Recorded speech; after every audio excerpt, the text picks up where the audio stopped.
Warning: the SCP Foundation audio archive is classified. Access by unauthorized personnel is strictly prohibited. Perpetrators will be tracked, located, and detained.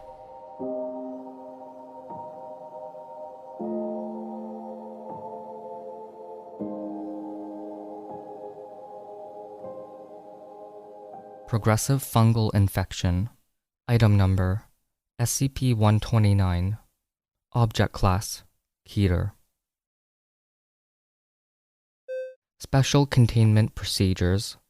SCP-129 is at large in this world and infects large numbers of humans and animals daily.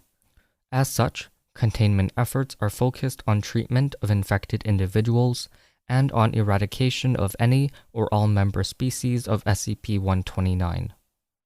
Although at least 98% of the world's population harbors a natural immunity to one or more species of SCP-129, outbreaks that reach Stage 3 or higher, described below, must be contained as quickly as possible, with infected individuals quarantined under highest risk contagion protocols. See document number 129-A-1 for further information. In the event of Stage 4 or Stage 5 outbreak, in addition to the above procedures, as described in document number 129-A-2, Level 4 clearance required. Description: SCP-129 is a series of at least different species of fungus that can infect any animal with mucosal membranes. Infection by SCP-129 can pass through up to 5 stages, depending on exposure to further member species of SCP-129, individual resistance, and other factors, with each stage of infection facilitating progression to the next stage by weakening the individual's resistance to subsequent infection. Due to a combination of historical events, most humans and animals are naturally immune to SCP-129-04 through SCP-129-. Therefore, outbreaks of Stage 3 infections are quite rare, but have the potential for widespread infection if not swiftly isolated and contained. All known cases of SCP-129 have followed the below 5-stage progression, although possibly due to mutation. See SCP-1627. Stage 1. The first organism, SCP-129-01, attacks the victim's mucosal membranes, multiplying quickly and unobtrusively. A faint yeast-like smell might be detected, but beyond that, SCP-129-01 is asymptomatic. A second organism, SCP-129-02, can then infect the host, causing the victim to experience symptoms identical to those of acute viral nasopharyngitis, the common cold. The decreased efficacy of the host's immune system due to infection from SCP-129-02 allows SCP-129-01 to become entrenched further. SCP-129-01 and -02 generally leave the host body within 4 to 6 days. Though both species are fairly widespread, and most of a population has little to no protection against either organism, they pose little danger themselves, except to facilitate infection by SCP-129-03. Stage 2. Although SCP-129-03 is usually stopped by natural mucus, Stage 1 infection changes the composition of a host's mucus so that the host is significantly less resistant to SCP-129-03. Once established in the host, SCP-129-03 affects the host's mucus, lymph, and blood, such that other species of SCP-129 can thrive in the host. Symptoms of Stage 2 infection include greatly increased mucus production, a nagging cough due to excess phlegm, a lingering low-grade fever, increased sweating and salivating, a somewhat increased preference for vegetables, and the complaint that certain fruit juices taste odd. Infection by SCP-129-03 generally lasts from 2 weeks to 4 months before being driven out by the immune system unless the host enters stage 3 infection. Almost percent of all humans have experienced stage 2 infection at some point, but due to natural immunities, in spite of stage 2 infection and the relative rarity of stage 3 species, less than percent have passed into stage 3. Stage 3. In the absence of SCP-129-03, nearly all animals are immune to the 3 species that cause stage 3 infection. However, a small number of stage 2 victims can become infected with one or more of these species. In these cases, the fungal infections become entrenched in the host and cannot be removed without extraordinary measures. Individually, the 3 stage 3 species elicit different symptoms in the host. SCP-129-04 causes increased tear production, lacrimation, slight yellowing of the eyes. SCP-129-05 causing the host's nails to thicken and significantly increasing earwax production. SCP-129-06 in particular, bright yellow urine and small pellets in the host's feces, both of which smell strongly of yeast.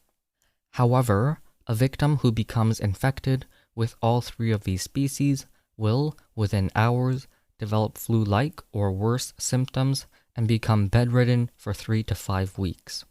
Afterward, though the victim appears to have recovered fully, in actuality, SCP-129 has spread throughout all systems in the host's body, making passage to Stage 4.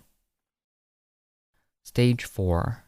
Victims who reach Stage 4 appear generally healthy and indeed may be more lively and energetic than at any time since first contracting SCP-129. In actuality, SCP-129-01 through -06 has spread throughout the host's body, completely infiltrating the subject's immune, respiratory, circulatory, reproductive, and central nervous systems.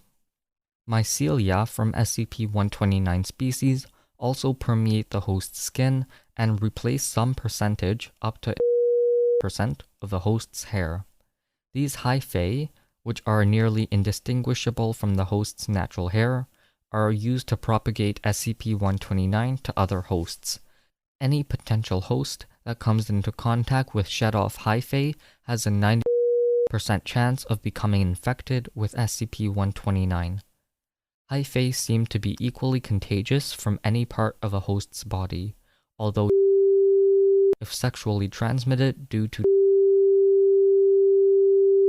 despite or perhaps of increased susceptibility to SCP-129, Stage 4 victims are much more resistant to viral and bacterial pathogens than uninfected subjects.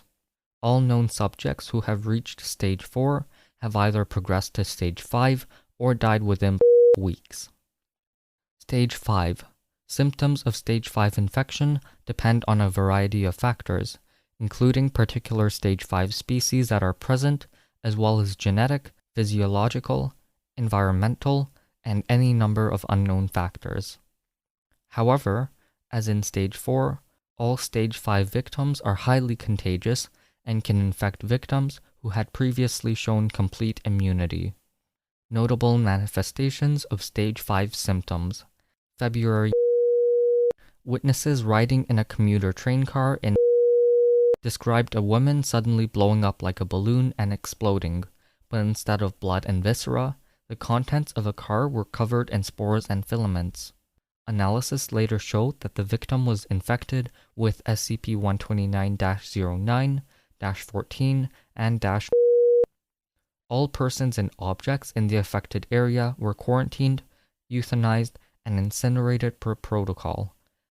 Casualties, including Foundation personnel. May. Following a string of disappearances were tracked to a cave several kilometers from town. Inside, investigators found several pulsating mounds of flesh and vegetative material. Although most were unrecognizable, a few of the entities retained some human characteristics and were identified as some of the missing citizens. Researchers theorize that victims of this combination of SCP-129 would interact normally with the populace, attempting to infect others until, after a period of time, they would come to this cave. How and why they were brought there is not known. Upon arrival, the victims would be changed into the pulsating vegetative flesh mounds, which appear to be organisms modified to provide a long-term source of sustenance for SCP-129. Analysis suggests that the flesh mounds could potentially live for years. Autopsy revealed the presence of SCP-129-10, -11, -14, and site quarantined and sanitized per protocol. Known casualties.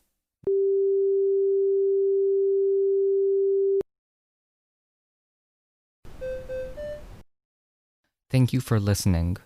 Intro music for this episode was from Punch Deck. You can find more at soundcloud.com/punch-deck. Level 2 patrons or higher get early, ad-free episodes. Everything is listed in the show notes, including a form where you can request to have any SCP read.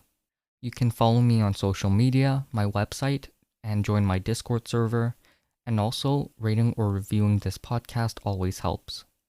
Thanks for listening, and I will see you in the next episode.